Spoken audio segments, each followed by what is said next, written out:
idealism prevails. Make the world a better place.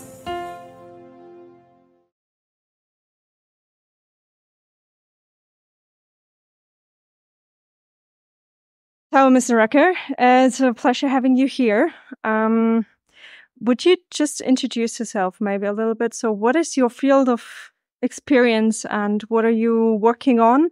And maybe a little bit also about what you found out, what you can tell us about your work. Absolutely. Well, my name is Craig Rucker. I serve as the president of the Washington, D.C.-based Committee for a Constructive Tomorrow. I'm a public policy analyst, and that's what I went to school for, working in the field of government, legislation, politics, litigation, things of that sort. We founded this back in 1985, so I kind of give my age away there. And really what we're designed to do is to tackle the environment issues, energy issues, public policy issues from a free market perspective or a sound science perspective. And the reason we feel our organization's important and our work is important is because there's a number of green NGOs.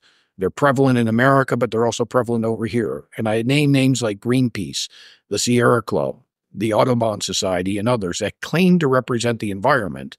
But it's our opinion that they're kind of like watermelons. They're green on the outside, but red on the inside. They actually have politics, and politics of the far left, that they're more interested in than actually protecting the environment and public health.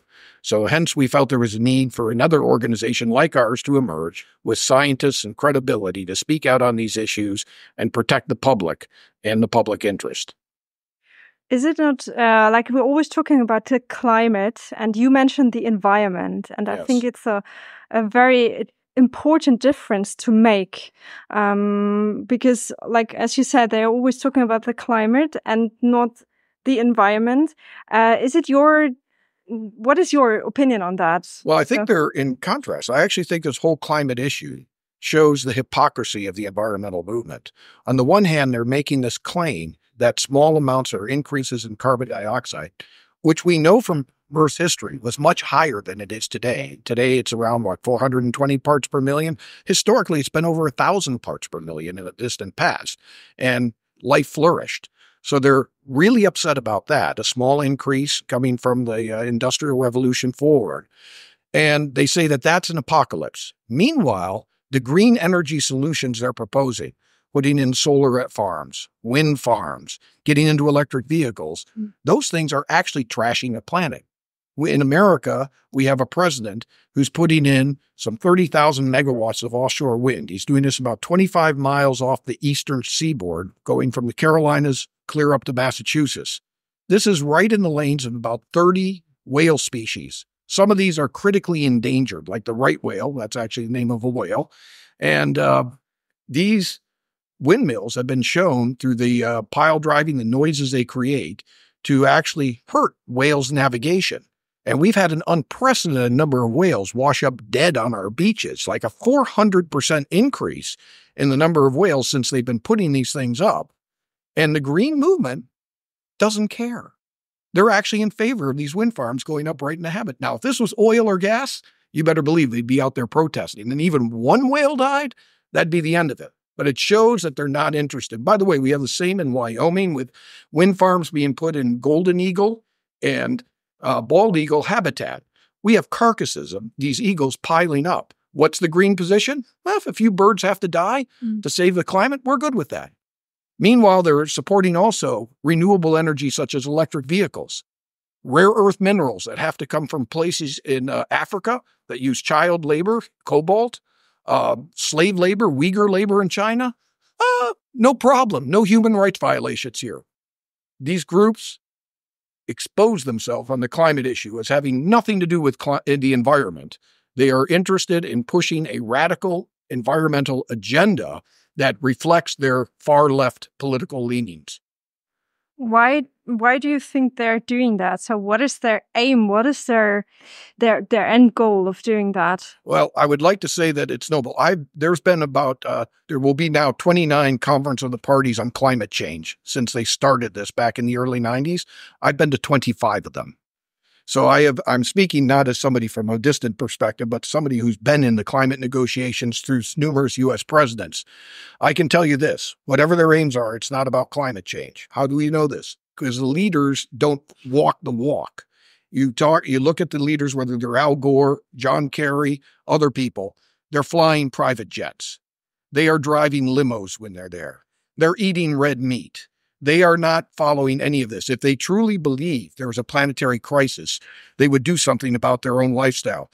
They're not critical of China. China's set to put in as many coal-fired plants between now and the year 2030 as the U.S. presently has online. You know what they say about China? We don't care. What it is, because China, to them, already has the type of power structure in place that they want the rest of the world to have, where a few elites, like themselves, are privileged and are able to profit off a system that has electric vehicles, green energy. They make the money. Everybody else lives as they did under COVID, under lockdown, kind of. And you have the powerful and the not so powerful. And I think their objective is to create that system where they're on top and everybody else is underneath them.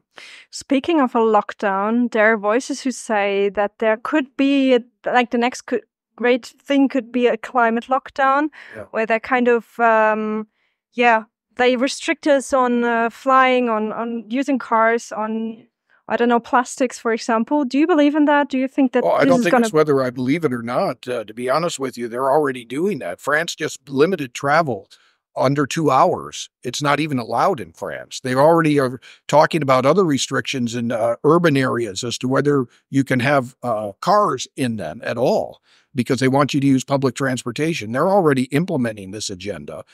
World Economic Forum, good case in point. They have at these meetings actually talked about climate lockdowns. When the COVID crisis struck, the position of all these green groups was that was awesome, good. They were very envious of the fact that the people in the public health area were able to stop all the people going to work, able to lock down all the industry. They said Mother Earth was healing itself because we don't have factories moving. We don't have people driving cars. Mother Earth is recovering from the climate crisis. So ever since that COVID lockdown, they brought it up at the World Economic Forum meetings, at the UN meetings I attended. There have been discussions about how can we bring those back, but this time for climate change. Okay. So speaking of the good parts, what can we do, or what should we do as Europeans, as Americans?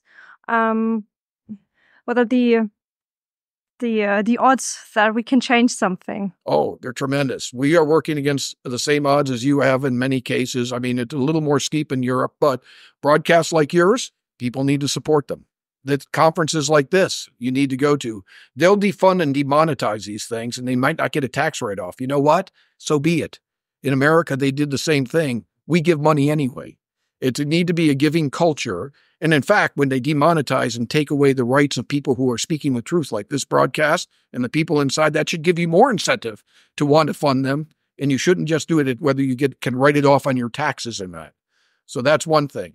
I think the other thing you need to do is to elect people that are critical of the climate in the Greens Party and educate yourself. Go to organizations like Heartland.org or CFAC.org or IKEK or the Competitive Enterprise, CEI.org. There's many good organizations. Many are US NGOs, but there's even here in Europe like IKEK that are getting the word out.